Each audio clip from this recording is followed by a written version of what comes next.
My aloof roommate is physically linked to my water cup. I twist the cap and he groans. I take a sip and he licks his lips. But when I poured bubble tea into it and took a few hard pulls on the straw, he lunged at me and snatched the cup away. Don't suck. My cheap plastic water bottle hit the dorm floor and shattered. Great. My roommate, Sebastian, slid a drawer open and pulled out a cup. Here, take this. It was a glass tumbler. High quality stuff. It had these transparent purple lavender flowers swirling around the glass. The lid had a small, tight silicone hole tailored for a straw. It looked brand new. Pristine. I was honestly a little shook. Thanks, man. He avoided my eyes, turning his back to me to focus on his gaming rig. I carefully twisted the lid open. Immediately, a suppressed, low groan came from Sebastian's direction. I poured some warm water in and took a sip. Sebastian sucked in a sharp, jagged breath. His hand on the mechanical keyboard trembled, his fingers slipping off the keys. He licked his lips, looking like he was enduring some kind of torture or intense pleasure. His lips were thin, the Cupid's bow sharp like a knife. Looking at them made me want to bite them. Yeah, okay, I admit it. I'm into Sebastian. I swear to God, before I met him, I was the straightest guy in the state. After high school, my only plan was to get to college and bang a hot, bubbly cheerleader. But the moment I walked into this dorm and saw Sebastian, that plan went out the window. 4 years of college and he's the only one I want to mess around with, but I couldn't tell him. No way. I was terrified that if I spilled my guts, we wouldn't even be friends anymore, because Sebastian is straight, like painfully straight. Only 2 weeks ago, he turned down a senior, a varsity swimmer, total stud, who asked him out. After that, Sebastian came back to the room and sat at his desk with a face like thunder for hours. The guy must be a raging homophobe. Maybe it was because the cup was a gift from my crush, but that warm water tasted sweeter than usual. It had a weirdly good aftertaste. I grabbed a straw from my desk and shoved it deep into the hole on the lid. The second I did, a strangled moan ripped out of Sebastian's throat. He bolted up and sprinted into the bathroom. Weird. We were just gaming. Why the hell did he suddenly need a shower?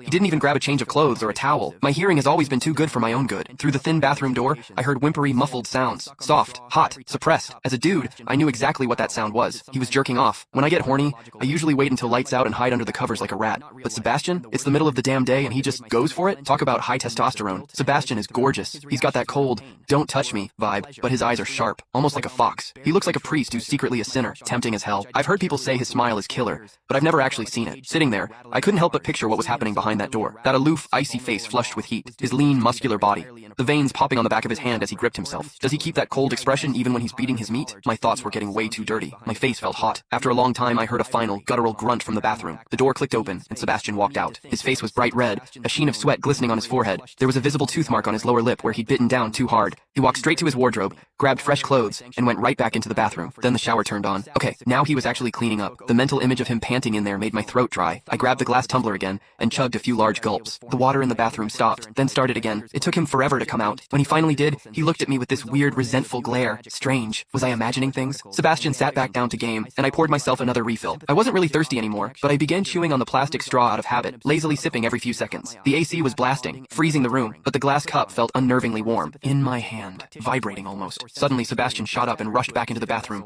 My jaw dropped, and the straw fell out of my mouth. Click the link in my bio to get the full story for free.